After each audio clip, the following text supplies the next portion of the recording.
آپ کے علم میں ہے کہ قرآن مجید میں عام کتابوں کی طرح چیپٹرز اور پیراگرافنگ نہیں ہے، لہذا ہمیں ایسا نہیں ملتا قرآن میں کہ ایک چیپٹر جو ہے وہ صرف توحید پر ہو، ایک معاد پر ہو، ایک رسالت پر ہو، پھر توحید پر جو چیپٹر ہے اس کے بھی 3 حصے کیے گئے ہوں، یہ توحید فی الصفات ہے، یہ توحید فی الذات ہے، یہ توحید عملی ہے۔ لیکن بہرحال قرآن مجید پر غور کرتے ہوئے اس کی جو ایک شان ہے کہ کتابم متشابہم مثانیہ، سورہ زمر کی آیت نمبر 23 میں یہ 3 الفاظ کے لیے آئے ہیں۔ کتابن، یہ ایک ایسی کتاب ہے، متشابہن مثانی، اس کے مضامین ایک دوسرے سے ملتے جلتے بھی ہیں، وہی مضامین یہاں بیان ہو رہے ہیں، وہی کہیں اور آگے بھی بیان ہو رہے ہیں۔ قصہ آدم و ابلیس 7 صورتوں میں بیان ہو رہا ہے، دوہرا کر آتے ہیں، لیکن یہ کہ اس کے باوجود ہمیں نظر آتا ہے کہ بعض جگہوں پر تدبر کیا جائے، غور کیا جائے تو معلوم ہوتا ہے کہ خاص مضمون پر کوئی خاص آیت یا کوئی خاص صورت جو ہے وہ اہمیت کی حامل ہے اور اس کے ذروۂ سنام کی حیثیت رکھتی ہے۔ اس اعتبار سے آپ کو معلوم ہے کہ ہمارے دین کا سب سے بنیادی ایشو ہے توحید، جس کی ضد ہے شرک۔ دین توحید ہے، توحید کی ضد اس کا اینٹونیم شرک ہے۔ لہذا اگر ان دونوں کو سمجھنا ہو تو کچھ ایک دوسرے کے حوالے سے بھی بات سمجھی جا سکتی ہے۔ توحید سمجھ میں آ جائے گی تو شرک کی حقیقت واضح ہو جائے گی۔ تعرف الاشیاء بازدادہا، چیزوں کی اصل حقیقت جو ہے وہ معلوم ہوتی ہے ان کے ازداد کے حوالے سے، اور اگر شرک کا علم ہو گیا انسان کو تو توحید بھی واضح ہو جائے گی۔ قرآن مجید میں جیسا کہ میں عرض کر چکا ہوں، توحید ذاتی، ذات باری تعالیٰ کی توحید، اس پر سورہ اخلاص ضربۂ سنام ہے، چوٹی ہے۔ توحید فی الصفات، اس کا سب سے بڑا خزانہ، سب سے بڑا گنجینہ، سب سے جامع مقام وہ آیت الکرسی ہے۔ توحید عملی، یہ اگرچہ قرآن مجید میں جیسے بقیہ یہ توحید فی الصفات اور توحید ذاتی جو ہے یہ بھی مختلف مقامات پہ بھی آپ کو ملے گی، توحید عملی کا بیان بھی مختلف مقامات پر ہے، لیکن بحیثیت ایک سورت کے سورہ زمر جو ہے وہ اس کا نقطہ عروج ہے۔ لیکن وہ بہرحال آپ کو معلوم ہے کہ خاصی بڑی سورت ہے، 8-9 رکوع ہیں، لہذا اس کا خلاصہ اس توحید صفاتی کے پہلے اور بعد کی آیات میں بیان کر دیا گیا، اور یہ سیاق و سباق اس اعتبار سے بہت بامانی ہے۔ اور آپ نے دیکھا ہوگا رکوعوں کی تقسیم جو ہے یہاں پر صحیح ہوئی ہے۔ میں جب تعارف قرآن کے اوپر جب میں کچھ گفتگو کرتا ہوں اس موضوع پر تو میں بیان کیا کرتا ہوں کہ رکوعوں کی تقسیم بالعموم بامانی ہے۔ یہ جو 4 آیات ایک رکوع قرار دیے گئے، ایک آیت سورہ آیت الکرسی سے قبل اور 2 آیتیں آیت الکرسی کے بعد، تو یہ بہت صحیح ہے جس نے بھی کیا ہے۔ اگرچہ یہ رکوعوں کی تقسیم دور صحابہ کی نہیں ہے، دور نبوی کی نہیں ہے، بعد کی شے ہے، لیکن اکثر و بیشتر بہت ہی معقول کہ واقعتاً ایک مضمون اس رکوع کے اندر مکمل ہو جائے۔ تو اس اعتبار سے چونکہ توحید ذاتی بھی اس آیت الکرسی میں موجود ہے، الحی القیوم پر ہم بحث کر چکے ہیں۔ توحید ذاتی سورہ اخلاص کا الاحد اور الصمد، ان 2 کا جو بھی خلاصہ ہے اور ملخص ہے وہ یہاں الحی القیوم میں آ چکا ہے۔ لیکن زیادہ بڑا حصہ جو ہے آیت الکرسی کا وہ توحید صفات پر، لیکن توحید عملی میں اس کو لپیٹ لیا گیا ہے، انولپ کر لیا گیا ہے۔ پہلی آیت اور اس کے بعد کی 2 آیتیں انہوں نے توحید عملی کا خلاصہ پورے قرآن مجید کا یہاں جمع کر دیا ہے۔ اب آئیے پہلے تو جو حصہ آیت الکرسی کا رہ گیا ہے اس کے بارے میں غور کر لیں۔ آپ کو معلوم ہے اس پر 2 درس ہو چکے ہیں، اور پچھلی میری گفتگو جو تھی وہ کل کی کل مسئلہ شفاعت سے متعلق تھی، اس لیے کہ اس کے درمیان میں من ذا الذی یشفع عنده الا باذنہ، یہ آیہ مبارکہ کا یہ ٹکڑا جو ہے یہ واقعتاً بڑی جلالی شان کا حامل ہے۔ کون ہے وہ جو اس کی جناب میں سفارش کر سکے مگر اس کے اذن سے؟ اب اس کے بارے میں جو وضاحت میں کر چکا ہوں اس کی اب میں مزید اس میں اضافہ نہیں کروں گا، لیکن اس سے بعد کے ٹکڑے پر غور کیجئے یعلم ما بین ایدیہم وما خلفہم ولا یحیطون بشیء من علمہ الا بما شاء. یہ جو صفت علم کا تذکرہ ہو رہا ہے اللہ تعالیٰ کا، اپنی جگہ پر تو توحید صفاتی کے بیان کے لیے یہ لازمی حصہ ہے. اللہ تعالیٰ کی دو ہی سب سے نمایاں اور عظیم صفات ہیں جن کا قرآن مجید میں سب سے زیادہ تکرار اور ایمفیسس کے ساتھ ذکر ہے.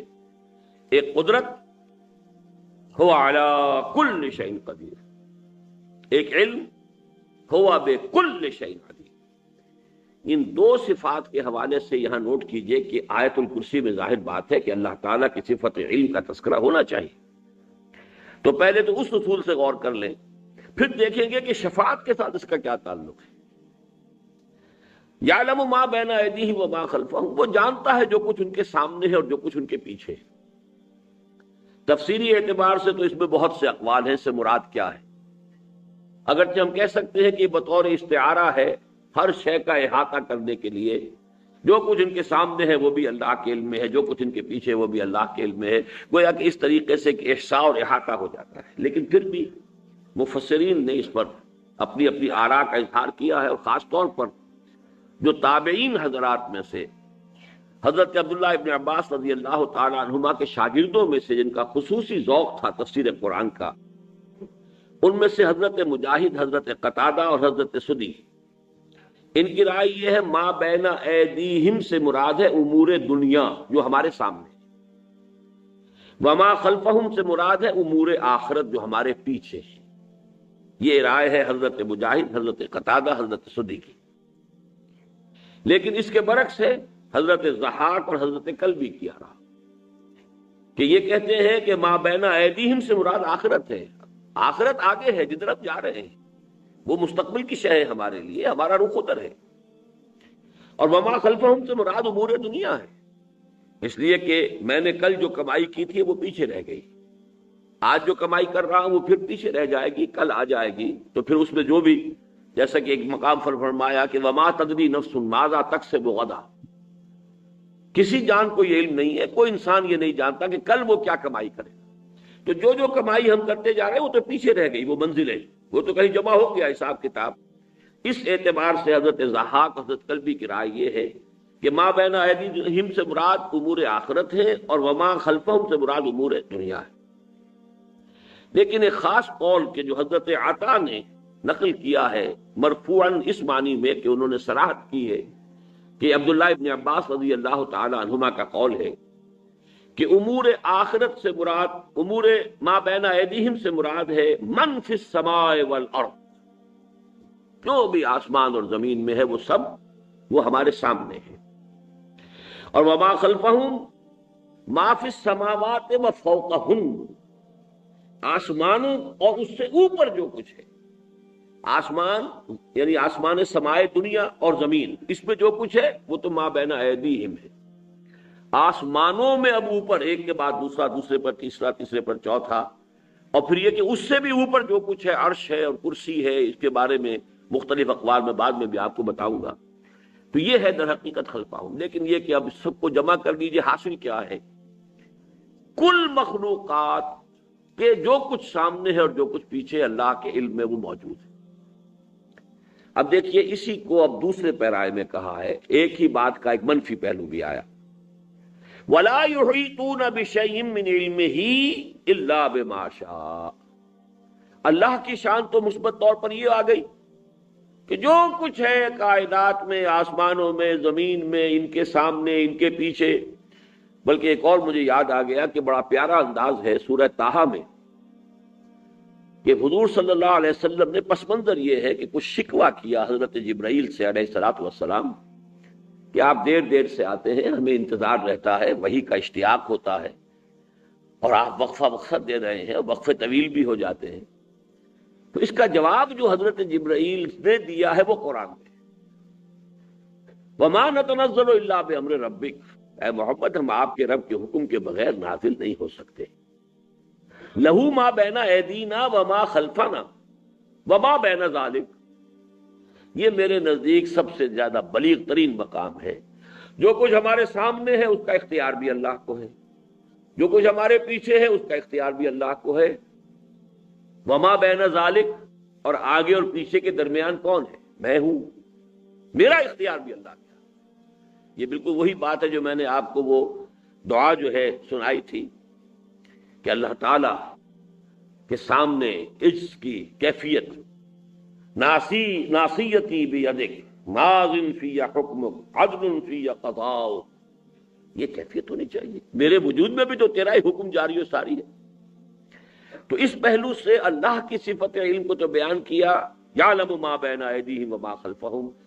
اب جو ما سوی اللہ ہے، کوئی ہے، فرشتے ہوں، انبیاء ہوں، اولیاء اللہ ہوں، صلحاء ہوں، اتقیاء ہوں، علماء ہوں، سائنسدان ہوں، کوئی بھی کسے باشد. ولا یحیطون بشیء من علمہ الا بما شاء. یہ کل مخلوقات اللہ کے علم میں سے کسی بھی شے کا احاطہ نہیں کر سکتی سوائے اس کے جو وہ خود چاہے. یعنی العلم اللہ کے پاس ہے، کل علم اللہ کے پاس ہے، اس میں سے جس کو چاہتا ہے جتنا چاہتا ہے دیتا ہے. کوئی اپنے اختیار سے، اپنی مرضی سے، اپنی پسند سے اپنے علم میں اضافہ نہیں کر سکتا. دیکھیے اسی کی مثالیں ہیں کہ جو ملائکہ کے قول میں آیا، سبحانک لا علم لنا الا ما علمتنا. تو پاک ہے، تیری ہستی پاک ہے ہر ذوف سے، ہر احتیاج سے. ہمیں کوئی علم حاصل نہیں ہے سوائے اس کے جو تو نے ہمیں علم عطا فرمایا. جب حضرت آدم علیہ السلام کو وہ علم الاسماء دیا گیا اور پھر ملائکہ کے سامنے پیش کیا گیا، انبئونی باسماء ہؤلاء ان کنتم صادقین، قالوا سبحانک لا علم لنا الا ما علمتنا. ہمیں تو کوئی علم حاصل نہیں سوائے اس کے کہ جو تو نے ہمیں دیا ہے. کل مخلوقات کا علم محدود، اور نمبر 2 یہ کہ اتنا ہی جتنا کہ ہر ایک کے لیے اس نے ایشو کیا ہے، سینکشن کیا ہے. یہی وجہ کہ حضور کو سکھایا جا رہا ہے وَقُلْ رَبِّ زِدْنِی عِلْمًا، اور کہو دعا کرو اے رب میرے علم میں اضافہ فرما دے. تو یہ کیفیت جو ہے وَلَا يُحِيطُونَ. اسی طریقے سے سائنس جو ہے در حقیقت یہ کیا ہے؟ یہ علم جو ہے حضرت آدم کو جو علم الاسماء دے دیا گیا تھا یہ اس کی ایکسفولیشن ہے. جیسے بیج سے پورا درخت وجود میں آتا ہے، آم کی گٹھلی سے پورا آم کا درخت وجود میں آتا ہے، وہ سارا کا سارا پوٹینشلی آم کی گٹھلی میں تھا. یہ پورا سائنٹیفک علم جو اکتسابی علم ہے، جس کو ہم اپنے حواس خمسہ کے ذریعے سے معلومات حاصل کر کے پھر ان معلومات کا، اس کا جو سینس ڈیٹا جو اس کمپیوٹر کو جو فیڈ کر دیا جاتا ہے، اس کو پروسیس کر کے، انفر کر کے، نتیجے نکال کر، شواہد کو دیکھتے ہوئے، سابقہ میموری کے ساتھ اس کو پھر ریفر کرتے ہوئے، یہ علم رفتہ رفتہ درجہ بدرجہ بڑھ رہا ہے. یہ دوسری بات ہے کہ پچھلے 2-3 سالوں میں اس کا ایکسپلوژن ہوا ہے، ورنہ اس سے پہلے یہ بہت کیڑی کی چال بڑھ رہا تھا. جیسے کیڑی چلتی ایسی اس کی رفتار تھی. لیکن رینائسنس کے بعد یورپ میں ایک دم اس کا جیسے جوش یا ابال کہا جائے، ایکسپلوژن. چنانچہ آج کیفیت وہ ہے جو علامہ اقبال نے نہایت خوبصورتی تعبیر کی ہے کہ عروج آدم خاکی سے انجم سہمے جاتے ہیں کہ یہ ٹوٹا ہوا تارا مہ کامل نہ بن جائے. لیکن یہ سارا علم کہاں سے آیا؟ یہ وہ علم الاسماء ہے کہ جو اللہ نے حضرت آدم میں ودیت کر دیا تھا پوٹینشلی بالقوہ. بالقوہ کے لفظ کو آپ نہیں سمجھیں گے، پوٹینشلی کو آپ سمجھ لیں گے، اس لیے میں دہرایا کرتا ہوں. پوٹینشلی علم دے دیا گیا تھا، ایکچوئل اب وہ فارم اختیار کر رہا ہے گریجولی، رفتہ رفتہ، اور یہ علم بڑھتا چلا جا رہا ہے. لیکن کل علم کا منبع اور سرچشمہ ذات باری تعالی ہے. یہ ہے اصل توحید. اچھا، اب اگر یہ اللہ کی صفت علم کا ان دونوں پہلوؤں سے ہمیں علم ہو گیا، یعلم ما بین ایدیہم وما خلفہم ولا یحیطون بشیء من علمہ الا بما شاء، اس کا شفاعت کے ساتھ کیا تعلق ہے؟ دیکھیے شفاعت ظاہر بات ہے کہ یہ ہمارے ذہنی جو تصورات ہیں انہی کے حوالے سے قرآن مجید گفتگو کرتا ہے. سفارش یا شفاعت، اس کا کیا تصور ہمارے سامنے ہے؟ کوئی شخص ہے، اس کے ہاتھ میں کوئی اختیار ہے، کوئی مقدمہ ہے جو اس نے فیصلہ کرنا ہے، یا یہ کہ کوئی اور کسی جگہ پر کسی کو ملازم رکھنا ہے، 100 درخواستیں آ گئی ہیں، اس میں فیصلہ کرنا ہے. اب کوئی شخص جا کر اس سے کچھ کہتا ہے کہ دیکھیے اس جو بھی اس فائل کے اندر یہ کیس ہے جو نظر آ رہا ہے، اس کے علاوہ کچھ حقیقتیں وہ میں آپ کو بتاتا ہوں۔ میں جانتا ہوں کہ یہ شخص نیک نیت ہے، شریف النفس ہے، میں جانتا ہوں کہ اس معاملے کے اندر یہ چیزیں غلطی ہوئی ہیں، گویا کہ وہ کسی نہ کسی اعتبار سے وہ جو صاحب اختیار ہے اس شخص کے علم میں اضافہ کرتا ہے۔ کیا اللہ تعالیٰ کے علم میں اضافہ کرنے کا کوئی امکان ہے؟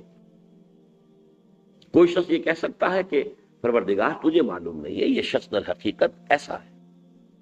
کوئی کہہ سکتا ہے؟ من ذا الذی یشفع عندہ الا باذنہ، کون ہے وہ جو سفارش کر سکے اور شفاعت کر سکے اس کے نزدیک، اس کے ہاں، مگر اس کے اذن سے۔ اور اب اس کی جڑ کاٹی عقلی دلیل سے۔ سفارش کس بنیاد پر ہوگی؟ یعلم ما بین ایدیہم وما خلفہم، وہ تو جانتا ہے ہر اس شے کو جو ان کے سامنے ہے اور ان کے پیچھے ہے، وہ بھی جانتا ہے جو ان کو معلوم ہے اور وہ بھی جانتا ہے جو ان کے لیے معلوم نہیں ہے، وہ بھی جانتا ہے جو ان کے لیے شہود کے درجے میں ہے اور اس کو بھی جانتا ہے جو ان کے لیے غیب کے پردے میں ہے۔ اس کا علم تو کامل ہے۔ اور جتنی بھی ہستیاں ہیں جو بھی سفارش کرنا چاہے گا وہ ان مخلوقات میں شامل ہے کہ جس کو اتنا ہی علم ملا ہے جتنا کہ خود اللہ نے اس کو دیا ہے۔ جڑ کٹ گئی کہ نہیں کٹ گئی؟ کس بنیاد پر؟ عقل اور منطق کے اعتبار سے جڑ کٹ گئی۔ اس کا حوالہ میں پیچھے بھی دے دوں، من ذا الذی یشفع عندہ الا باذنہ، اس سے پہلے جو تھا لہ ما فی السماوات و ما فی الارض، وہ اللہ تعالیٰ کی قدرت اور اختیار مطلق، سارا اختیار اس کے ہاتھ میں ہے۔ نہ تو کوئی دوسری ہستی اس سے بالا تر اختیار رکھنے والی ہے کہ اسے ڈکٹیٹ کر سکے۔ یہ لفظ آج کل بہت استعمال ہو رہا ہے، ڈکٹیشن نہیں لیں گے، تو ڈکٹیٹ کرنے کے لیے کوئی بالا تر ہستی ہو تو وہی ڈکٹیٹ کر سکتی، تو کون ڈکٹیٹ کر سکتا ہے اس کو؟ اگر کسی کے ذہن میں یہ ہے کہ کسی کا روب ہے اللہ پر یا کسی کا کوئی حق ایسا اللہ کے اوپر ہے کہ وہ بڑی بات منوا سکتا ہے، کسی کا زور چلتا ہے اللہ پر کہ وہ جو بات چاہے اس سے منوا لے گا، اس کی نفی پہلے کر دی گئی۔ وہ قدرت کے حوالے سے، اختیار مطلق کے حوالے سے وہ شفاعت کی جڑ پڑ گئی۔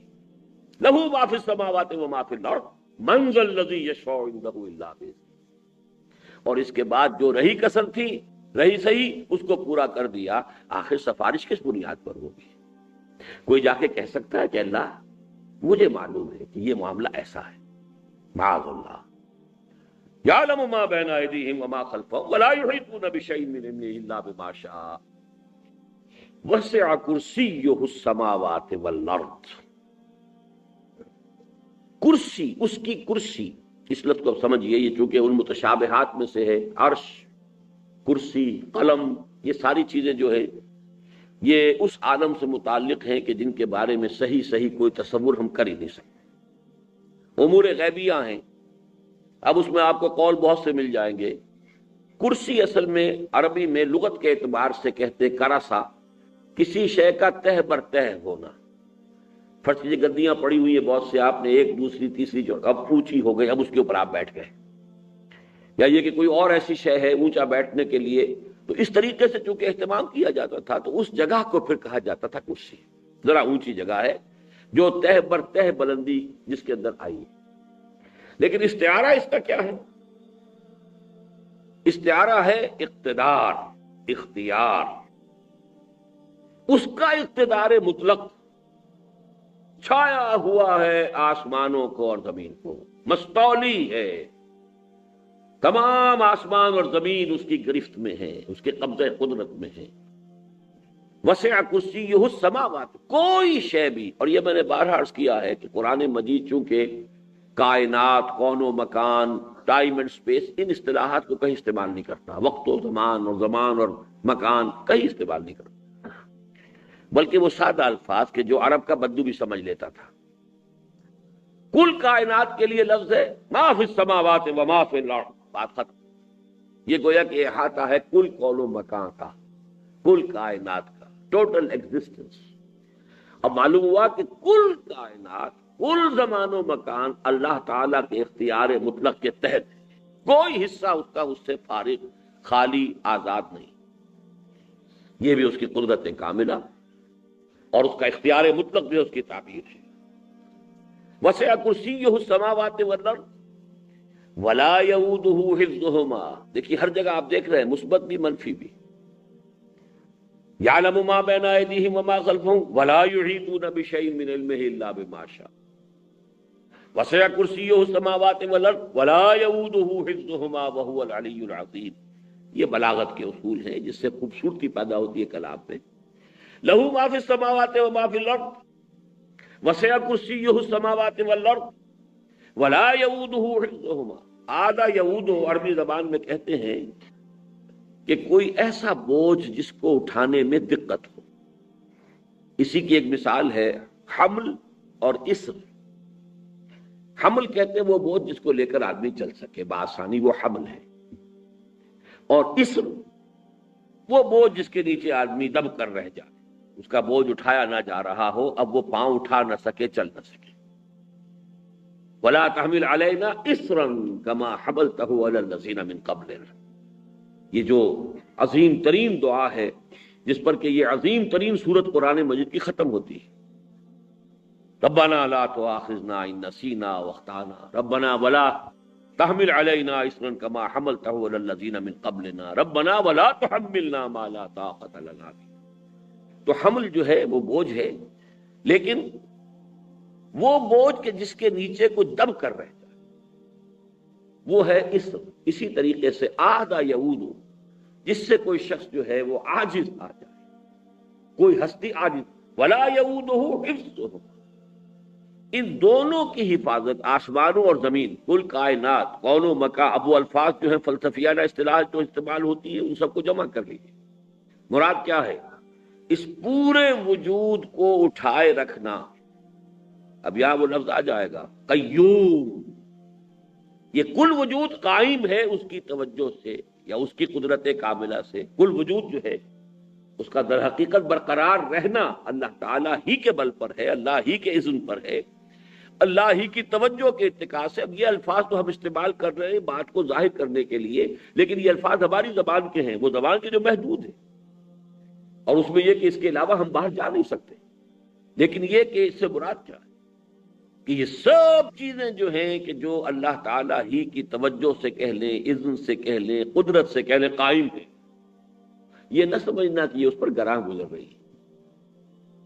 وہ الحی القیوم سے جو بات شروع ہوئی تھی ولا یعودہ حفظہما، یہاں بھی ایک شرک کی نفی کی گئی ہے. نائبین کا جو تصور گھڑا گیا ہے، یہ الہ کے ساتھ، اللہ کے ساتھ آلہہ، بڑے جی کے گاڈ کے ساتھ چھوٹے جی کے گاڈز اینڈ گاڈیسز، مہادیو کے ساتھ دیویاں اور دیوتا، اس میں یہ تصور پنہا ہے کہ کوئی ایک ہستی اس پوری وسیع اور اس کائنات کو چلا سکے. یہ مشکل نظر آتا. آخر کو فوج ہونی چاہیے، کوئی اس کے مددگار ہونے چاہیے، کوئی اس کے نائبین سلطنت ہونے چاہیے. سپہ سالار بڑا ہے، بہرحال اس کے کوئی نہ کوئی تو مختلف میمنہ میسرہ قلب کوئی نہ کوئی دوسرے اس کے ہوں گے کہ جو اس کو کنٹرول کر رہے ہوں گے. اور ہمارا تصور یہ کہ انہیں پھر کچھ نہ کچھ اختیار بھی حاصل ہو. پہلی بات صحیح ہے، اللہ تعالیٰ کے کارندے ہیں، فرشتے ہیں. اللہ تعالیٰ نے کائنات کی تدبیر امر کے لیے فرشتوں کی فوج رکھی ہوئی ہے، جس کے بارے میں کہ فرمایا گیا کہ اس کے لا یعلم جنودہ الا ہو، وہ اپنے لشکروں کو وہی جانتا ہے، کوئی اور جانتا ہی نہیں. کتنے بڑے لشکر ہیں، کتنی ان کی تعداد ہے، کوئی نہیں جانتا. لیکن ان میں سے کسی کے پاس اختیار نہیں ہے قطعاً. اختیار کا تصور جہاں آ جائے گا وہاں وہ شرک پیدا ہو جائے گا. اب اگر اس کے پاس اختیار ہے تو کچھ اس کی کچھ خوشامد کرو، کچھ پیمپرنگ کرو، کچھ تو ہونا آخر، کچھ ڈنڈوت کرو، کچھ سجدے کرو، کچھ اس کی مدح کے اور اس کی حمد کے ترانے بھی الاپو. یہ سورج دیوتا ہے، اس کے بھی آگے ہاتھ جو ہے کھڑے، ہاتھ جوڑ کر کھڑے ہو جا. یہ سارا تصور کہاں آتا ہے؟ جہاں اختیار کی بات. ورنہ ایمان بالملائکہ جیسا کہ میں نے عرض کیا تھا کہ وہ ہمارے ایمانیات کا ایک جزو لازم ہے. آمنت باللہ وملائکتہ وکتبہ ورسلہ. آپ نے نوٹ کیا کہ سب سے پہلے اللہ کے بعد ملائکہ کا تذکرہ ہے. لیکن یہاں جو شرک کا ہے امکان، اس کی نفی کر دی گئی کہ یہ نہ سمجھنا کہ یہ اس لیے ہے کہ اللہ کو کوئی تکان ہو جاتی ہے یا اللہ کے لیے سارا انتظام جو ہے اس کا انصرام اس کے لیے بھاری ہے. اس کے لیے بہت بوجھل بن گیا ہے، اس لیے اس نے اپنے کوئی نائبین اور اس نے اپنے کوئی اس طرح کے مددگار بنا لیے ہیں اور انہیں بھی کچھ نہ کچھ اختیار دے دیا، بس یہ تصور جہاں آئے گا وہ شرک ہو جائے گا۔ دیکھیے بالکل یہ اسی طرح کی آیت کا ٹکڑا ہے، آیت تو میں نہیں کہہ رہا کیونکہ آیت تو پوری ایک ہی آیت الکرسی ہے، جیسے سورہ کاف میں فرمایا کہ ایک حقیقت تو صحیح ہے، اللہ نے آسمان اور زمین اور جو کچھ ان کے مابین 6 دنوں میں پیدا کیے۔ یہ بات قرآن میں کتنی مرتبہ ہم نے پڑھی، تورات میں بھی تھی، لیکن جب اصل تورات گم ہو گئی 587 قبل مسیح میں، 6 صدی قبل مسیح میں، جب نیبوکڈنیزر جس کو اردو میں بخت نصر کہہ دیا جاتا ہے، وہ عراق کا بادشاہ تھا، نمرودوں میں سے تھا، عراق کے بادشاہوں کا لقب جو تھا وہ نمرود تھا، اور ایک نمرود ہی کے سامنے حضرت ابراہیم علیہ السلام کی پیشی ہوئی تھی، جو اسی سورہ مبارکہ میں اسی رکوع کے فوراً بعد جو اگلا رکوع ہے اس میں تذکرہ ہو رہا ہے۔ ان کا ایک مباحثہ بھی ہوا تھا، وہ خدائی کا مدعی تھا، جیسے کہ فراعنہ مصر کے خدائی کے مدعی تھے، نماردہ تو نماردہ ہو وہ عراق کے تھے، فراعنہ ہو وہ مصر کے تھے، ان سب کا یہ تھا کہ نہیں اختیار ہمارا ہے۔ بہرحال وہ جو نمرود تھا اس دور کا، اس نے حملہ کیا، بخت نصر اس کا نام تھا، نیبوکڈنیزر، اور اس نے پورا یروشلم جو ہے مسمار کیا، تہو بالا کر کے رکھ دیا، ہیکل سلیمانی کو مسمار کیا، 2 اینٹیں اور 2 پتھر سالم نہیں چھوڑے جڑے ہوئے، 6 لاکھ کو قتل کیا یہودیوں کو، اور 6 لاکھ کو کیپٹس بنا کر، اسیر بنا کر بیبیلونیا عراق لے گیا۔ عراق کا پرانا نام بابل ہے، بیبیلونیا، کنگ آف بیبیلونیا نیبوکڈنیزر۔ اور یروشلم میں ایک انسان بھی باقی نہ رہا، اس کا تذکرہ بھی اگلے رکوع میں موجود ہے۔ حضرت عزیر علیہ السلام کو اللہ تعالیٰ نے جو مشاہدہ کروایا، تجربہ کروایا کہ اس بستی کو دیکھ کر یروشلم کو وہ حیران ہو گئے، اللہ یحیی ھذہ اللہ بعد موتھا، اب اللہ اس بستی کو اس طرح ویران ہو گئی، کوئی متنفس ایک انسان باقی نہیں رہا، اس میں کوئی 2 اینٹیں سلامت نہیں رہی، یہ بستی دوبارہ کیسے آباد ہو جائے؟ فاماتہ اللہ 100 عام ثم بعث، 100 برس تک ان کے اوپر موت طاری کی ہے، اس کے بعد جب انہیں اٹھایا ہے اور پھر انہیں مشاہدہ کرایا ہے۔ بہرحال وہ ایک علیحدہ بات ہو جائے گی۔ اس وقت جو اصل تورات تھی گم ہو گئی، اس کے بعد سے آج تک وہ جو تختیاں ہیں جس پر کہ تورات کے احکام لکھ کر اللہ تعالیٰ نے حضرت موسیٰ کے حوالے کیے تھے کوہ طور پر، اس دن کے بعد سے آج تک دنیا میں وہ موجود نہیں ہے۔ 2500 سال سے زائد عرصہ ہو چکا ہے کہ وہ تورات کہیں نہیں ہے۔ البتہ میرا بھی گمان ہے اور یہود کا تو دعویٰ ہے، میرا بھی گمان ہے کہ مسجد اقصیٰ کے نیچے تہخانوں میں، ٹنلز میں وہ صندوق سکینہ موجود ہے، تابوت سکینہ، اور عجیب بات یہ ہے کہ اس کا ذکر جو ہے آیت الکرسی سے پہلے کے 2 رکوعوں میں، اس میں فرمایا گیا ہے کہ وہاں پہ اس میں تورات بھی رکھی ہوئی ہے، حضرت موسیٰ کا عصا بھی رکھا ہوا ہے، کچھ اور تبرکات بھی ہیں، مما ترک آل موسیٰ و آل ہارون۔ بہرحال وہ تورات جب گم ہو گئی تو اب 150 برس کے بعد تورات جو لوگوں نے اپنی یادداشت سے مرتب کی ہے تو اس میں الفاظ شامل ہو گئے، اللہ نے آسمان اور زمین 6 دنوں میں بنائے اور 7ویں دن اس نے آرام کیا۔ اس آرام سے یہ تصور سارا ویک اینڈ کا ہے کہ 6 دن کام کر کے 1 دن تو انسان کا حق ہے کہ پھر وہ آرام کرے، کیونکہ اللہ کو بھی آرام کرنا پڑا ہے۔ 6 دن میں اس نے کائنات بنائی، آسمان اور زمین بنائے، تو آخر تھک گیا ہوگا، 7ویں دن اس نے آرام کیا۔ اسی کی نفی ہے جو یہاں کی جا رہی ہے، وَلَا يَئُودُهُ حِفْظُهُمَا وَهُوَ الْعَلِيُّ الْعَظِيمُ، اس کی حفاظت، اس کا سنبھالنا، اس کا انتظام و اہتمام و انصرام اس پر قطعاً گراں نہیں گزرتا، ہرگز بھاری نہیں ہے۔ وَلَا يَئُودُهُ حِفْظُهُمَا وَهُوَ الْعَلِيُّ الْعَظِيمُ، العلی العظیم۔ یہ نوٹ کر لیجئے کہ العلی جو ہے قرآن مجید میں اللہ تعالیٰ کا یہ اسم کل 6 مرتبہ آیا، بہت کم استعمال ہوا یہ اسم قرآن مجید میں، اور اس کی ایک شان ہے العلی، وہ جو از خود بلند و برتر، بالا، سب سے اوپر، سب سے اونچا۔ اب یہ میں سارے الفاظ بھی اس نوعیت کے جمع کر لوں تو العلی اس کا مفہوم ادا نہیں ہوگا۔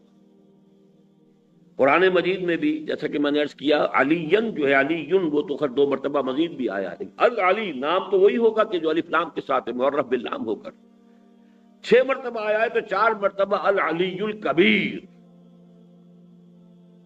اور 2 مرتبہ العلی العظیم، جیسے کہ یہاں ہے وَهُوَ الْعَلِيُّ الْعَظِيمُ، وہ بہت بلند و بالا ہے، العلی، اور عظیم ہے، بہت عظمت والا ہے۔ اب دیکھیے اس میں 3 الفاظ، کبیر، عظیم، علی، یہ 3 مختلف ڈائمنشنز ہیں۔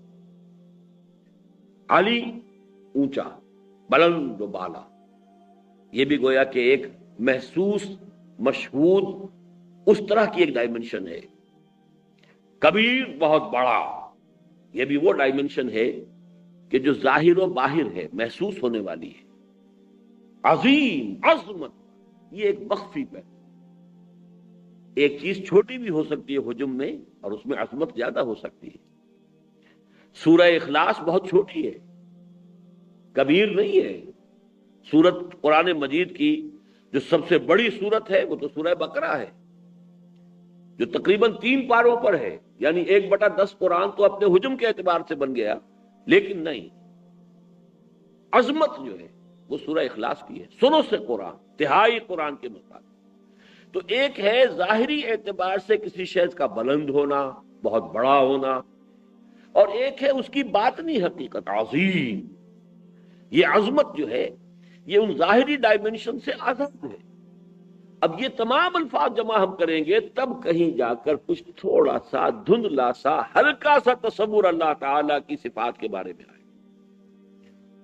یہ کیا وجہ ہے کہ اللہ تعالیٰ کے اتنے نام ہیں، 99 نام ہیں، لہ الاسماء الحسنی فادعوہ بہا، اور جو لوگ ان ناموں میں کجی کرتے ہیں ان کے لیے بڑی سخت وعید آئی، یلحدون فی اسمائہ، ان میں ایک توازن کی ضرورت ہے، اس لیے کہ اللہ تعالیٰ کی ذات کے ساتھ ہمارا کل کا کل ذہنی رشتہ اور تعلق صرف اس کے ان ناموں کے حوالے سے۔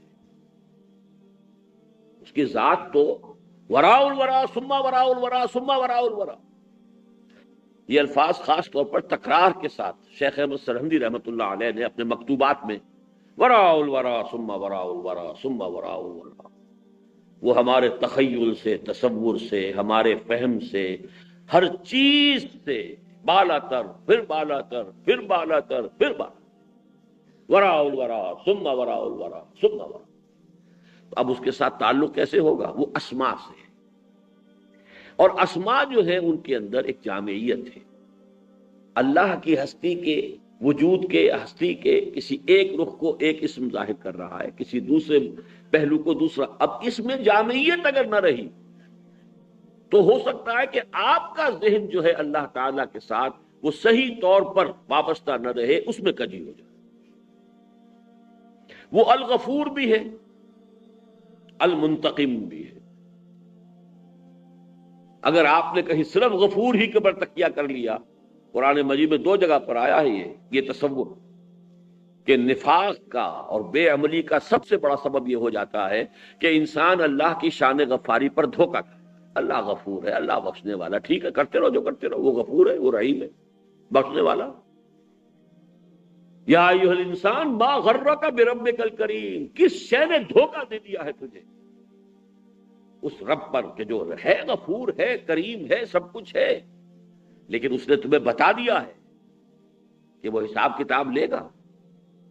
اس نے یہ بھی بتا دیا ہے انا من المجرمین منتقمون، ہم ان مجرموں سے انتقام لے کر رہیں گے۔ یہ تصور بھی کہیں نگاہوں سے اوجھلنا۔ ہاں اگر یہ ہو جائے کہ اللہ کا عذاب، اللہ کی سزا، اللہ کی پکڑ، اللہ کا انتقام، اللہ کا قہر، اللہ، اگر یہی ذہن کے اندر چھا گئے تو ہمت جواب دے جائے گی، کمر ہمت ٹوٹ جائے گی۔ ہاں اس کی شان غفاری، اس کی شان رحیمی، اس کو بھی سامنے رکھ، تو اس سے ایک نتیجہ برآمد ہوگا ما بین الخوف والرجاء، خوف اور رجا کے بین بین ایک کیفیت، اللہ تعالیٰ کی شان غفاری سے امید بھی ہو مغفرت کی، لیکن اللہ تعالیٰ کا جو حساب کتاب کا معاملہ ہے، اگر تم صرف شان غفاری بربک الکریم، اللہ بل تکذبون بالدین، ایسا نہ ہو جائے کہ میں جزا و سزا کی تکذیب کر دو، پھر کیا ایسا؟ اگر وہ معافی کرنے میں آ گیا اور معافی کرنے والا ہے تو پھر جزا و سزا، یہ پھر اس کی تو حقیقت ختم ہو جائے گی، پھر اس کی تکذیب ہو جائے گی۔ تو وَهُوَ الْعَلِيُّ الْعَظِيمُ، اور وہی ہے بلند و بالا، اور وہی ہے انتہائی عظمت والا، جس کی عظمت کا، جس کی بلندی کا، جس کے جیسے کبر کا لفظ آیا ہے کہ الکبر ردائی، یہ کبر جو ہے، تکبر جو ہے، یہ تو میری چادر ہے۔ المتکبر یہ بھی اس کے ناموں میں سے، المتکبر وہ جو 8 ناموں کا جو آیا ہے گلدستہ، الملک القدوس السلام المؤمن المہیمن العزیز الجبار المتکبر، ان تمام اسماء کے حوالے سے اب دیکھیے الحی القیوم سے بات شروع ہوئی تھی۔ ویسے تو یہ کہ ہم کہیں گے اللہ کے نام سے بات شروع ہوئی تھی، هو اللہ الذی لا الہ الا هو الملک القدوس السلام المؤمن، یہاں کیا تھا؟ اللہ لا الہ الا هو الحی القیوم، اور ختم ہو رہا العلی العظیم، وہ بہت بلند و برتر ہے، بہت بلند و بالا ہے، اور وہ بہت عظمت والا ہے۔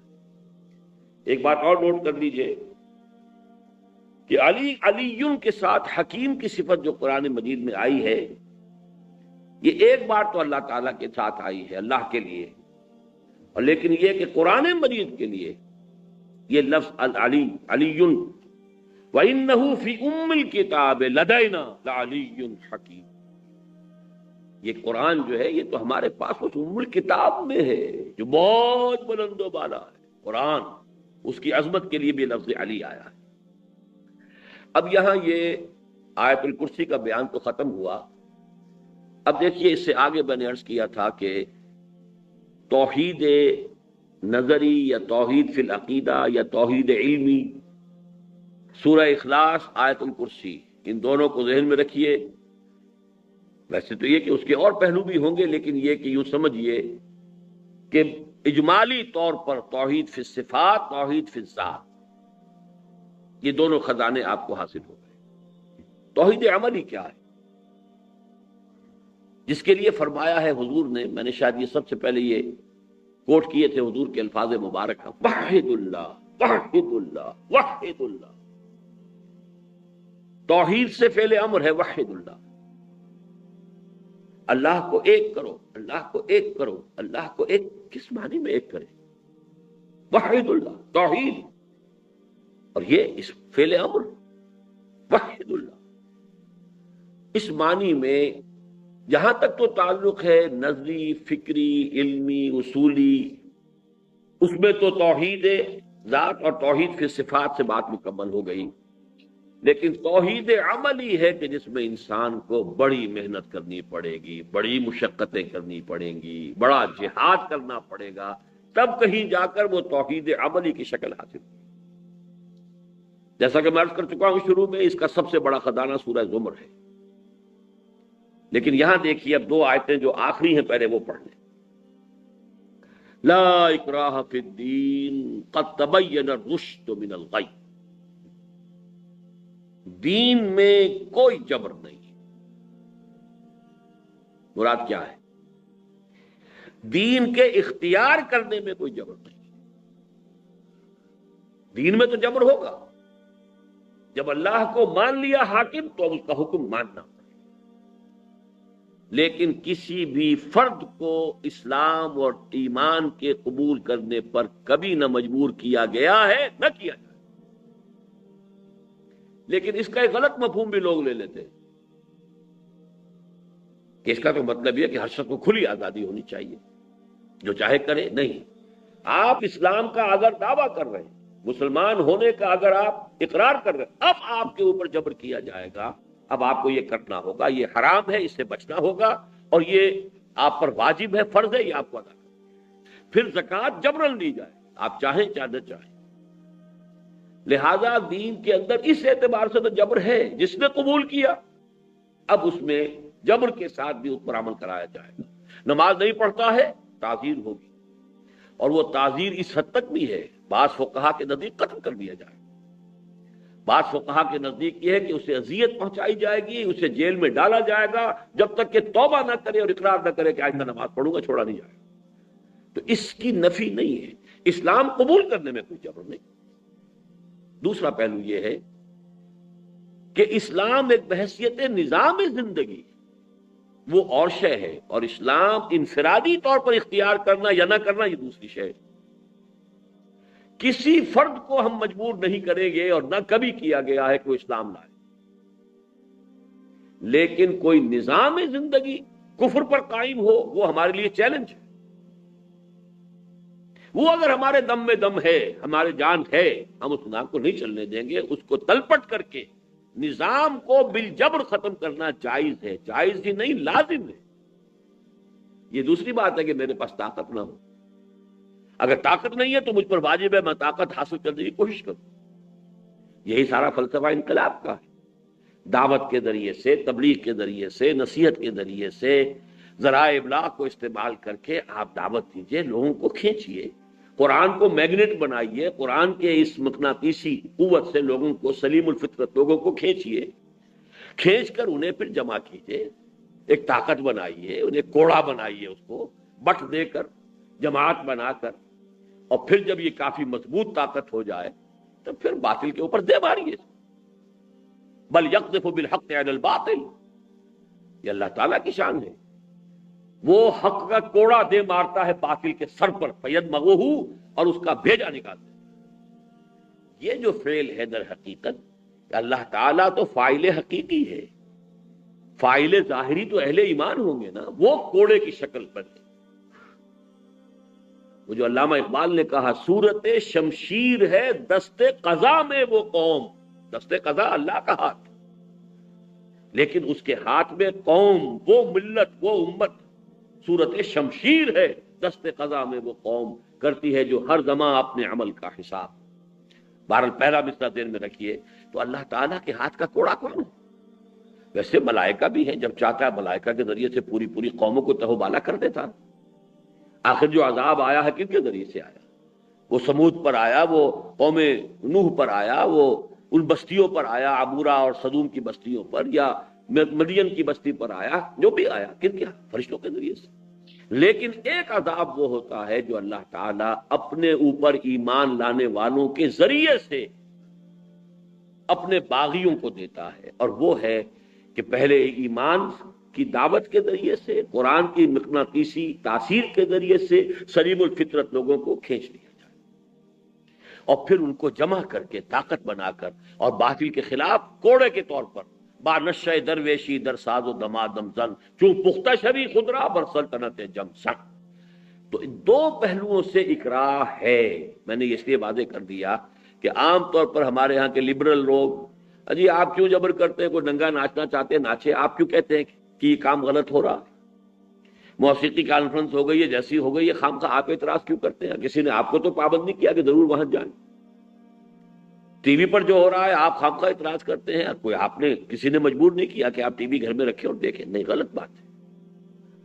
اکراہ اس میں تو نہیں ہوگا کہ کسی کو مسلمان بننے پر مجبور کیا جائے، لیکن جو شخص اسلام کا دعویٰ کرے اس پر احکام اسلام کی تنفیذ ہوگی طاقت کے ساتھ، اور نظام زندگی، اجتماعی زندگی، the politico socio economic system is a whole, اگر وہ کفر پر ہے، ابھی اس کا ذکر آ رہا ہے آگے، اگر وہ کفر پر ہے، اس کو بحیثیت ایک طاقت اور قوت کے استعمال کے ذریعے سے اس کو ختم کرنا، یہ بندہ مومن کا فرض ہے۔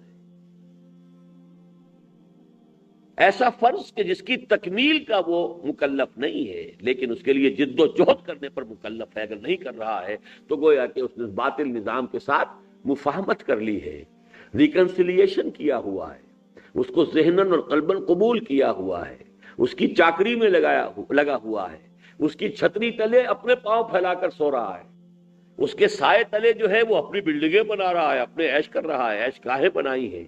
یہ گویا کہ خود اس نظام باطل کا پھر ایک ایجنٹ۔ تو لا اکراہ فی الدین، اس سے یہ جو مفہوم لیا جاتا ہے، ان دونوں کی نفی کر لیجئے، تاکہ صحیح ہے کہ دین جو ہے اس کے اختیار کرنے کا یہ اختیار اللہ تعالیٰ نے دیا ہے۔ ایک استثناء ہوا تھا، وہ صرف مشرکین عرب کے لیے تھا کہ اگر تم ایمان نہیں لاؤ گے تو قتل کر دیے جاؤ، یہ ہوا ہے، لیکن یہ صرف مشرکین عرب کے لیے، جو سورہ توبہ میں آیات آئی ہیں، پہلی 6 آیات، فَإِذَا انْسَلَخَ الْأَشْهُرُ الْحُرُمُ فَاقْتُلُوا الْمُشْرِكِينَ حَيْثُ وَجَدتُّمُوهُمْ، لیکن وہ عام کفار کے لیے نہیں ہے، بلکہ وہ مشرکین عرب کے لیے تھی، اس لیے کہ حضور ان میں سے تھے، اور حضور نے ان کی زبان میں ان پر اتمام حجت کر دیا تھا۔ اب اگر وہ نہیں مان رہے ہیں تو اسی سزا کے مستحق ہے جو قوم نوح کو ملی، اسی سزا کے مستحق ہیں جو قوم عاد کو ملی، اسی سزا کے مستحق ہیں جو قوم سمود کو ملی، اسی سزا کے مستحق ہیں جو قوم شعیب کو ملی۔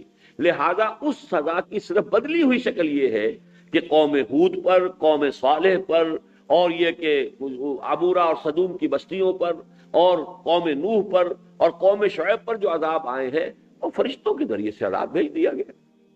لیکن مشرکین عرب پر اس عذاب کی دھمکی تھی مسلمانوں کے ہاتھوں کہ یہ مسلمانوں کے ہاتھوں قتل ہو جائیں گے اگر ایمان نہ لائیں۔ حالانکہ اسی دور میں جو یہودی تھے اور جو عیسائی تھے، نصرانی تھے، ان کو صاف آپشن دیا گیا، you can remain as Jews, you can remain as Christians and you can leave here, تمہاری حیثیت ہوگی یوت الجزیۃ عن ید وہم صاغرون، قانون ملکی اللہ کا ہوگا، پولیٹیکو سوشو اکنامک سسٹم اللہ کا ہوگا، اسلام کا ہوگا، اس کے نیچے تم یہودی رہو، مجوسی رہو، عیسائی رہو۔ لہذا ان کے سوا آج تک تاریخ انسانی اس سے خالی ہے کہ کسی ایک فرد کو بھی ایمان لانے پر مجبور کیا۔ ہاں ایمان لے آئے ہو، اب قانون شریعت نافذ ہو جائے گا تم پر، اس کے معاملہ علیحدہ ہے۔ لا اکراہ فی الدین۔ اب دیکھیے اگلا ٹکڑا، قد تبین الرشد من الغی، واضح ہو چکا ہے، واضح ہو چکی ہے ہدایت، رشد ہدایت، من الغی کجی سے۔ اب یہ آیت کب نازل ہو رہی ہے؟ آپ کو معلوم ہے کہ سورہ بقرہ جو ہے تقریباً پہلی سورت ہے ہجرت کے بعد جو نازل ہوئی، لگ بھگ 2 سال جو ہے وہ زمانہ ہے، مختلف تھوڑی تھوڑی آیتیں یہ نازل ہوتی رہی ہیں، صرف 2 آیتیں آخری مستثنا ہیں، کچھ آیتیں جو ہیں سود کے احکام سے متعلق وہ مستثنا ہیں، لیکن باقی یہ پوری سورت جو ہے بحیثیت مجموعی یہ مدنی دور کے ابتدائی 2 سالوں میں نازل، گویا کہ 2/3 قرآن نازل ہو چکا تھا۔ مکی قرآن 2/3 ہے، 1/3 مدنی ہے، اور قرآن مجید کا وہ 2/3 حصہ جو مکے میں نازل ہو چکا تھا، توحید کی حقیقت بیان ہو چکی، معاد کی حقیقت بیان ہو چکی، اسماء باری تعالی سامنے آ چکے، عملی توحید کے تقاضے سامنے آ چکے، گویا کہ اعلان کیا جا رہا ہے کہ اب کوئی چیز مبہم نہیں رہی ہے۔ قد تبین الرشد من الغی، بات واضح ہو چکی ہے، حقیقت کھل گئی ہے۔ ہاں ابھی کچھ احکام باقی ہیں، وہ آ جائیں گے، لیکن یہ کہ کسی شخص کا توحید کے راستے کو قبول کرنا، شرک کو چھوڑنا، الحاد کو چھوڑنا، کفر کو چھوڑنا، ایمان کو اختیار کرنا، اس کے لیے تمام تقاضے علمی نظری وہ پورے کیے جا چکے۔ قد تبین، یہ قد جب آتا ہے فعل ماضی کے ساتھ تو انگریزی کا پریزنٹ پرفیکٹ ٹینس بن جاتا، ہو چکا ہے، میں کھانا کھا چکا ہوں، میں کھانا کھاتا ہوں، میں کھانا کھا رہا ہوں، میں کھانا کھا چکا ہوں، یہ گویا کہ پریزنٹ پرفیکٹ ٹینس۔ حق واضح ہو چکا ہے، قد تبین الرشد من الغی، اور یہاں بھی وہی نفی اور اس بات کہ حق واضح ہو چکا ہے کجی سے، وہ غلط راستے، جیسے کہ ایک مرتبہ حضور نے صلی اللہ علیہ وسلم زمین پر، ظاہر بات ہے بلیک بورڈ نہیں تھے اور یہ ساری آڈیو ویژول جو ایڈز ہیں وہ تو نہیں تھی، لیکن آپ کبھی کبھی ڈائیگرامز بنا کر بھی حقیقت سمجھایا کرتے تھے، لیکن وہ ڈائیگرام کہاں بنتی؟ زمین پر تنکے کے ساتھ آپ نے ایک لائن کھینچی سیدھی، یہ ہے سواء السبیل، یہ ہے صراط مستقیم۔ کچھ راستے ادھر آ رہے ہیں، بائیں سے آ کر اس کو کاٹ کر دائیں طرف نکل گئے، کچھ دائیں سے آ کر اس کو کاٹ کر بائیں طرف نکل گئے، لیکن پھر یہ راستے جدھر جا رہے ہیں وہ سب جہنم کی طرف ہیں۔ یہ سواء السبیل، صراط مستقیم، عالم برزخ میں یہی پل صراط سے گزر کر، الصراط سے گزر کر جنت میں پہنچا دے گا۔ تو آپ نے نقشہ کھینچا کہ ایک حد، ایک لائن اس طرح لگائی، یہ دنیا اور آخرت کے درمیان فصل ہے یہ، اور یہ لائن کاٹ رہی ہے، اس کو سیدھی جا رہی ہے اور جنت میں پہنچا دے گی۔ باقی دائیں بائیں سے راستے آ رہے ہیں، ادھر سے ادھر، ادھر سے ادھر، لیکن جو بہترین اس تمثیل میں جو اس کا جو اصل ہے، کرکس آف دی میٹر، وہ کیا ہے؟ ہر ٹیڑھا راستہ کسی نہ کسی جگہ صراط مستقیم کو انٹرسیکٹ کرتا ہے۔ یہ عجیب بات، اس کی وجہ کیا ہے؟ فطرت انسانی جو ہے وہ تو صحت، اور فطرت انسانی جو ہے وہ ایمان پر قائم ہے، ہماری اپنی فطرت، فطرت اللہ التی فطر الناس علیہا۔ انسان جب غور بھی کرتا ہے اپنے طور پر تو وہ فطرت اسے صراط مستقیم کی طرف لے کر آتی ہے، لیکن وہ وہ جو ایک مصرع ہے کہ شہزور اپنے زور میں گرتا ہے مثل برق، وہ جس ڈائریکشن سے ہوتا ہوا آیا ہے، کچھ ڈائریکشن سے، وہ یہاں پہنچ کر وہ اپنے اسی مومنٹم میں آگے نکل جاتا ہے۔ داہنی طرف سے آیا، صراط مستقیم کو کاٹتا ہوا بائیں طرف نکل گیا، ایکسٹریم، ایک ایکسٹریم سے آ کر دوسری ایکسٹریم پر، پھر وہاں جا کر ہوش آیا بھائی یہ تو غلط ہو گیا کام، لہذا واپس پھر فطرت کی طرف آئے گا، پھر صراط مستقیم کی طرف آئے گا، لیکن واپس آ کر پھر اس صراط مستقیم کو، چونکہ وہ کتاب ہدایت اور ہدایت آسمانی کو اپنی آنکھیں نہیں بنایا ہے، اپنا نور نہیں بنایا ہے، اس سے راستہ نہیں دیکھ رہا ہے، لہذا پھر اس سیدھے راستے کو کاٹے گا اور وہ رائٹ سائڈ پر ایکسٹریم کو پہنچ جائے گا۔ اسی کا نام ہے افراط و تفریط، ایکسٹریمز کے دھکے، جن کی کہ دنیا میں سب سے بڑی مثال اس وقت کیا ہے؟ 300 برس پہلے پوری دنیا میں ملوکیت کا دورہ تھا، امپیریلزم، بادشاہ ہیں، 20,000 30,000 10,000 منصبدار ہیں، لارڈز ہیں، بیرنز ہیں، وہ وہاں بیرنز اور لارڈز کہلاتے تھے، یہاں بھی 20,000 30,000 منصبدار تھے، فرق تو کچھ نہیں، ان پہ اوپر بیٹھا ہوا بادشاہ۔ فطرت انسانی نے یہ بات کیا کہ آخر یہ بادشاہ بھی تو ایک انسانی ہے، انسان پر حکومت کرے، باقی انسان چاکر ہو گئے، نوکر ہو گئے، ان کی کوئی حیثیت نہیں رہی، کوئی ان کے حقوق نہیں رہے، ہیومن رائٹس نہیں رہے، اور ایک فرد واحد جو ہے وہ جو چاہتا ہے کرتا ہے۔ اس فطرت نے انہیں اس ڈیموکریٹک پروسیس کی طرف ڈالا، یہ فطرت کے تحت تھا، لیکن ایک جگہ پر آ کر اس صراط مستقیم کو کٹ کر کے دوسری انتہا پر پہنچ گئے، یعنی کیپٹلزم کی شکل بن گئی۔ یہ حقیقت واضح نہیں ہوئی کہ نہ صرف سیاسی اعتبار سے عدل ہونا چاہیے بلکہ معاشی اعتبار سے بھی تو عدل ہونا چاہیے۔ ایک تو آپ نے کر لیا سیاسی اعتبار سے، سیاسی حقوق، سوورنٹی، اس کے اندر تو آپ گئے اور آپ نے کر لیا، لیکن دوسری طرف وہ جو پہلو دبا رہ گیا، وہ ایک انتہا سے نکل کر اور جاگیرداروں اور بادشاہوں کی غلامی سے نجات پا کر سرمایہ داروں کی غلام بن کر رہے ہیں۔ رست از یک بند تا افتاد در بندے دیگر، ایک غلامی سے نجات پا کر دوسری غلامی میں جا کر مبتلا ہو۔ اب کچھ عرصے کے بعد خیال ہوا یہ تو پھر بڑی غلطی ہو گئی، یہ فائدہ کیا ہوا؟ بادشاہوں سے نجات پائی اور بیرنز اور لارڈ سے نجات پائی، تو اب یہ کارخانے دار، سرمایہ دار، نہیں، یہ غلطی ہوئی ہے کچھ۔ اس سرمایہ کا بھی معاملہ جو ہے اس کی بھی بیخ کنی کرنی ہوگی۔ اب جب دوبارہ لوٹنا شروع کیا ہے تو پھر صراط مستقیم کو کاٹا اور کمیونزم۔ اب جو وہ معاملہ تھا کہ انفرادی ملکیت کی بالکل نفی، دوسری ایکسٹریم کو پہنچ گئے۔ وہاں جا کر معلوم ہوا کہ نہیں صاحب یہ تو اب ون پارٹی گورنمنٹ بن گئی ہے، وہ تو حقوق تو ختم ہوئے، اب ایک حکومت جو ہے آمریت ہے کس کی؟ ایک جماعت کی، ون پارٹی ڈکٹیٹرشپ۔ پھر واپس آ رہے ہیں، اب پتہ نہیں کدھر جائیں گے اور کیوں جا رہے ہیں، پوری نوع انسانی یہ کیوں دھکے کھا رہی ہے افراط و تفریط کے؟ مجرم ہم ہیں۔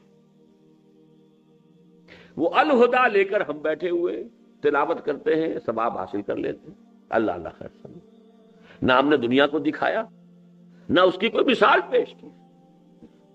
ایک ماڈل، جیسا کہ میں نے بارہا عرض کیا ہے، یہ ڈاکٹر جاوید اقبال صاحب نے مجھے بتایا تھا، وہ گئے تھے تمام یہ جو ریاستیں ہیں جو روس USSR کے خاتمے کے بعد آزاد ہوئی ہیں مسلمان ریاستیں، ان سب کا دورہ کیا، سب میں علامہ اقبال خوب جانے پہچانے جاتے، فارسی کلام، 2/3 کلام اقبال کا فارسی میں، وہی نسبت ہے، 2/3 قرآن مکی اور 1/3 مدنی، 2/3 کلام علامہ اقبال کا فارسی میں، صرف 1/3 ہے کہ جو اردو میں، تو سب جانتے ہیں۔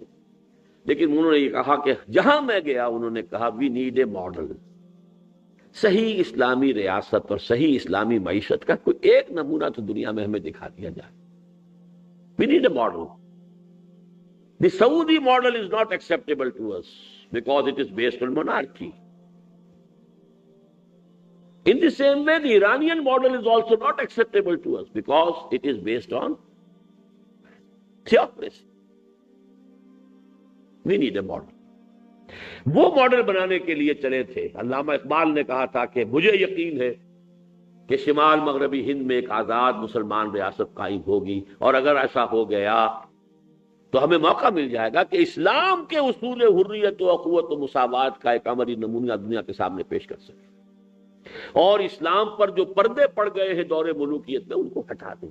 یہ ملوکیت اور جاگیرداری اور سرمایہ داری کب آئی ہے؟ یہ تو اسلام میں آئی ہے دور ملوکیت میں۔ جانتا ہوں میں یہ امت حامل قرآن نہیں ہے، وہی سرمایہ داری بندہ ہے مومن کا دین۔ اور جو کچھ ہمارے ہاں پہ تصوف شروع ہوا، جانتا ہوں میں کہ مشرق کی اندھیری رات میں بے ید بیضا ہے پیرانے حرم کی آستی، لیکن پھر بھی مجھے اندیشہ ہے، عصر حاضر کے تقاضاؤں سے ہے، لیکن یہ خوف ہو نہ جائے آشکارا شرع پیغمبر کہیں۔ یہ ابلیس کا قول ہے۔ علامہ اقبال ابلیس کے جذبات کی ترجمانی کر رہے ہیں۔ اس کے لیے پاکستان بنایا تھا۔ یہ دوسری بات ہے کہ جو کچھ حشر ہم نے کیا ہے یہاں اس ملک کا، اور جو کچھ یہاں پہ اسلام کا نظام کا کوئی نمونہ ہم نے پیش کیا ہے یا اس کے برعکس پیش کیا، یہ دوسری بات ہے۔ یہ اس وقت درس قرآن میں وہ تفصیل میں نہیں جانا چاہتا۔ تو فرمایا لا اکراہ فی الدین قد تبین الرشد من الغی فمن یکفر بالطاغوت ویؤمن باللہ۔ اہم ترین ٹکڑا ہے یہ ساتھ کا، جو طاغوت کا کفر کرے گا اور پھر ایمان لائے گا اللہ پر۔ ایک مجرد عقیدہ آمنت باللہ و ملائکتہ و کتبہ اور نفی نہیں کی طاغوت کی، یہ عقیدہ اللہ کے ہاں قابل قبول نہیں ہے۔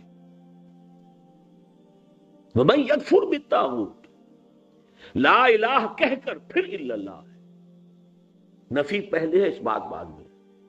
طاغوت کون ہے؟ طغا، طغا حد سے نکل جانا، یہ لفظ اردو میں مستعمل ہے۔ دریا طغیانی پر ہے، طغیانی دریا کی حدود ہے، ان میں بہرا بہت ٹھیک ہے، اس میں حدود سے نکل گیا، طغیانی آدمی۔ طغا حد سے بڑھ جانا۔ انسان کا طغا کیا ہے؟ وما خلقت الجن والانس الا لیعبدون، ہم نے نہیں پیدا کیا انسانوں اور جنوں کو مگر اس لیے کہ ہماری بندگی کریں۔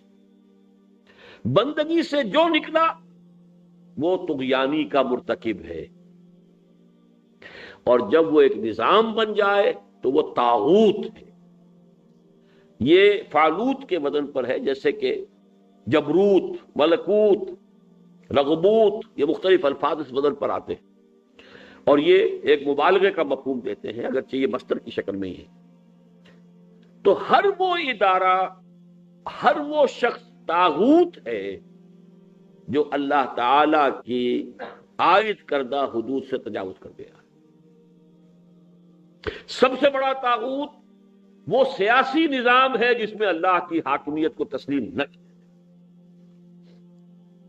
کسے باشد کسی اور کی حاکمیت ہو، حاکمیت جمہور ہو، کسی ایک خاندان کی حاکمیت ہو جیسے کہ چل رہی ہے سعودی عرب میں، کوئی بھی ہو، جہاں کہیں غیر اللہ کی جگہ پر کوئی حاکم، اس لیے میں نے عرض کیا تھا ان الحکم الا للہ، توحید کی وہ کرونری، سورہ بنی اسرائیل کی آخری آیت، قل الحمد للہ الذی لم یتخذ ولدا ولم یکن له شریک فی الملک ولم یکن له ولی من الذل وکبرہ تکبیرا، کوئی ساجی نہیں اس کا بادشاہی۔ طاغوت کا انکار کرو پھر اللہ پر ایمان، تمام آلہہ کا انکار کرو اور اللہ کو، ورنہ تو مشرکین اللہ کو مانتے تھے، کون سا ممکن؟ کیا ابو جہل اللہ کو نہیں مانتا تھا؟ اتنا بڑا موحد تھا کہ اس نے میدان بدر میں صرف اللہ کو پکارا ہے، کسی لات اور عزا اور منات اور حبل کسی کو نہیں پکارا، حالانکہ نعرہ لگایا ابو سفیان نے دامن احد میں، اعلی حبل کا نعرہ لگایا، ابو سفیان نے لگایا، ابھی وہ ایمان نہیں لائے تھے، لیکن ابو جہل وہ تو موحد تھا، اس نے تو نعرہ لگایا ہے، تو دعا کی ہے اللہ، اللہم، اے اللہ، جس شخص نے اقطعنا للرحم، ہمارے رشتے قطع کر دیے، باپ کو بیٹے سے لڑا دیا، بھائی کو بھائی سے لڑا دیا، رحمی رشتے منقطع کر دیے، اس لیے کہ ادھر یہ عتبہ ابن ربیعہ ہے اور بیٹا حذیفہ جو ہے وہ سامنے کھڑا ہوا ہے، آج باپ اور بیٹا جو ہے وہ ایک دوسرے کے خلاف شمشیر زنی کریں گے، ایک بھائی ادھر ایک بھائی ادھر ہے، عباس ادھر سے آئے ہوئے گرچہ وہ مجبوراً آئے تھے، اور ادھر حضرت حمزہ کھڑے ہوئے محمد کے ساتھ صلی اللہ علیہ وسلم، ایک بھائی ادھر ایک بھائی ادھر، باپ ادھر بیٹا ادھر، ماموں ادھر بھانجا ادھر، باپ بیٹوں میں ایک اور مثال حضرت ابو بکر کی ہے، عبد الرحمن بن ابی بکر وہ کفار کے ساتھ آئے ہوئے تھے اس وقت، ایمان نہیں لائے تھے، ابو بکر حضور کے ساتھ ہی۔ اللہم اقطعنا للرحم فاقضہ الغدات، تو اے اللہ کل تو اسے رسوا کر دی جو جس نے ہمارے رحمی رشتے کاٹ دیے۔ کس کو پکارا؟ اللہ کو پکارا، لیکن وہ اپنے معبودوں کی نفی نہیں کرتا تھا۔ ٹھیک ہے، میں اس وقت اللہ کو پکار رہا ہوں، کسی وقت جا کے سجدہ کر لوں گا، عزا کو بھی کر لوں گا، منات کو بھی کر لوں گا، اور بھی کر لوں گا، لیکن اس وقت اللہ کو پکار رہا ہوں۔ اور شاید آپ کو یاد ہو، بالکل یہی چیز اکرمہ کے ایمان لانے کا سبب بن گئی۔ اکرمہ ابن ابو جہل چکے ہیں، ابو جہل کے بیٹے رضی اللہ تعالی عنہ، جب وہ آیات آ گئی تھی سورہ توبہ کی کہ اب جو ایمان لائے گا وہی بچے گا، ورنہ یہ کہ قتل کر دیے جائیں گے، تو کچھ لوگ اس وقت مہاجر ہوئے اور وہ اپنی سرزمین کو چھوڑ کر جو انہوں نے ہجرت کی جا رہے تھے، ان میں اکرمہ بھی تھے۔ ایمان میں نہیں لاؤں گا، لیکن طوفان آیا راستے میں، وہی بحر قلزم، اسی کو عبور کر رہے تھے، ابھی سیریا ہی جا رہے ہوں گے، حبشہ ہی جا رہے ہوں گے، واللہ اعلم۔ درمیان میں طوفان آیا، سب مشرکین تھے کشتی کے اندر، لیکن طوفان میں جب کشتی گر گئی ہے تو پکارا صرف اللہ کو، اے اللہ نجات دے دے۔ انہوں نے کہا کہ اسی کی تعلیم تو محمد دیتے ہیں صلی اللہ علیہ وسلم۔ ہم نے یہاں نہ کسی عزا کو پکارا، نہ منات کو پکارا، نہ حبل کو پکارا، کسی کو نہیں پکارا، اللہ کو پکارا۔ تو فطرت میں تو اللہ ہی اللہ ہے، اور تو کوئی ہے نہیں۔ لہذا وہیں سے لوٹے ہیں اور ایمان لائے ہیں، اور پھر حضرت ابو بکر صدیق رضی اللہ تعالیٰ عنہ کے عہد خلافت کے دوران بڑے جہاد کے اندر بڑی مار کے سر کیے ہیں، اور پھر شہید ہوئے۔ تو نوٹ کر لیجئے کہ طاغوت کا انکار، غیر اللہ کی حاکمیت کا انکار، اصول حضور نے دے دیا ہے، لا طاعت لمخلوق فی معصیت الخالق۔ اللہ تعالیٰ کی جہاں معصیت ہو رہی ہو اس معاملے میں کسی مخلوق کی اطاعت نہیں کی جائے گی، اگر اطاعت کر لی گئی یہی شرک ہے۔ یہ ہے توحید عملی۔ فرمایا فقد استمسک بالعروۃ الوثقی، جس نے یہ دو مرحلے طے کر لیے، کفر بالطاغوت، طاغوت کی نفی، اللہ پر ایمان، لا الہ الا اللہ، انکار ہر طاغوت کا اور اقرار اللہ کی حاکمیت کا، اس نے بڑے مضبوط کنڈے کو پکڑ لیا۔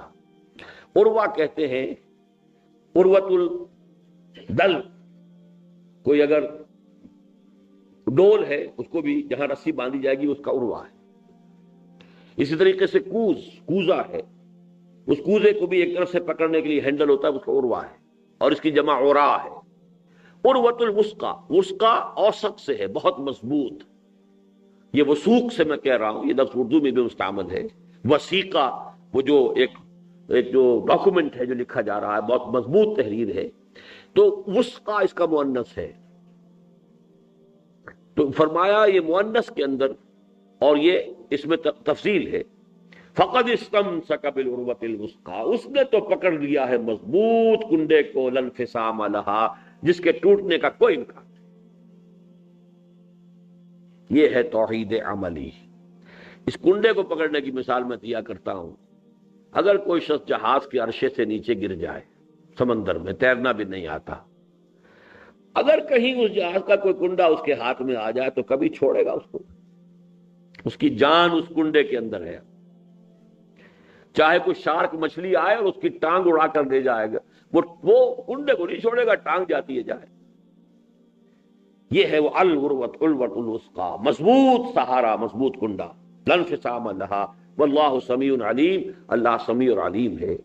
اب جو لوگ یہ کفر کر لیں طاغوت کا اور ایمان لائیں اللہ پر، وہ ہیں کہ جن کے بارے میں اگلی آیت ہے، تفصیل میں نہیں جاؤں گا اس وقت۔ یہ ویسے بھی بہت سے معاملات میں، بہت سے ہمارے دروس میں اللہ کی ولایت کا یہ تصور، اللہ ولی الذین آمنوا یخرجہم من الظلمات الی النور والذین کفروا اولیاءہم الطاغوت یخرجونہم من النور الی الظلمات اولئک اصحاب النار ھم فیہا خالدون۔ لیکن اب آئیے اس پہلی آیت پر جو اس آیت سے پہلے تھی اس کا تعلق واضح ہو جائے، پھر میں آج کی گفتگو ختم کروں گا۔ اس عملی توحید کا ایک اگلا عملی تقاضا کیا ہے؟ اگر آپ ایک ایسے نظام کے تحت زندگی گزار رہے ہیں جس میں کفر کا غلبہ ہے، اللہ کی حکومت نہیں ہے، اللہ کی حاکمیت نہیں ہے، اللہ کا قانون نہیں ہے، اللہ کا نظام نہیں ہے، گویا کہ آپ طاغوت کے نیچے رہ رہے ہیں، اب آپ کے ایمان کا اور توحید عملی کا تقاضا یہ ہے کہ اس نظام کو ختم کر کے اس کی جگہ پر توحید کا نظام قائم کرنے کی جد و جہد اور تن من دھن اس میں لگا. اگر نہیں لگا رہے تو گویا کہ آپ ایبٹمنٹ کے مرتکب ہیں. اگر پیسو ہے تب بھی ایبٹمنٹ تو کر رہے ہیں نا. اور اگر عملی طور پر اس نظام کے پرزے بنے ہوئے اس کو چلا رہے ہیں، اس کے آگے اس کی ایڈمنسٹریشن، اس کی انفورسمنٹ وہ لے رہے کر رہے ہیں، تنخواہیں لے رہے ہیں اور اس سے ریمونریشنز ہیں اور اس کے ساتھ جو ہے آپ کی بہت سی مراعات ہیں، تو گویا کہ آپ ایکٹیو اس کے ایجنٹ ہیں.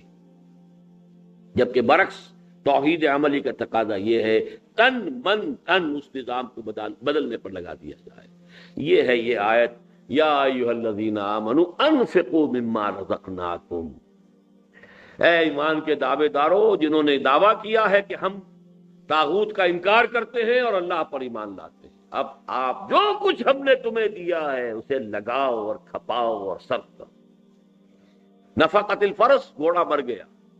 نفقت الدراہم، نفق الفرس، گھوڑا مر گیا. نفقت الدراہم، پیسے ختم ہو گئے. نفقہ کے معنی یہ ختم ہو جانا، انفاق کے معنی ختم کر دینا، لگا دینا، کھپا دینا. اور یہ جان کے لیے بھی ہے، مال کے لیے بھی. اور آج کی دنیا میں تو جان اور مال کا فرق ویسے ہی ختم ہو چکا ہے. آپ اپنے وقت اور محنت کو صرف کر کے مال کماتے ہیں، اور اگر آپ کے پاس دولت ہے، بہترین صلاحیتیں، آپ ہائر کر سکتے ہیں. یہ کیپٹل ہی کی شکلیں ہیں. تن من دھن تینوں کو لگانا کس کام کے لیے؟ کہ وہ نظام جو باطل ہے، جو طاغوت کا ہے، وہ نظام ختم ہو اور وہ نظام قائم ہو کہ جو اللہ کے تحت آ جائے، اللہ کی حاکمیت کی چھتری کے نیچے آ جائے. یہ اگر کرتے ہو تو تمہارا ایمان سلامت ہے. من قبل ان یاتی یوم لا بیع فیہ ولا خلۃ ولا شفاعۃ.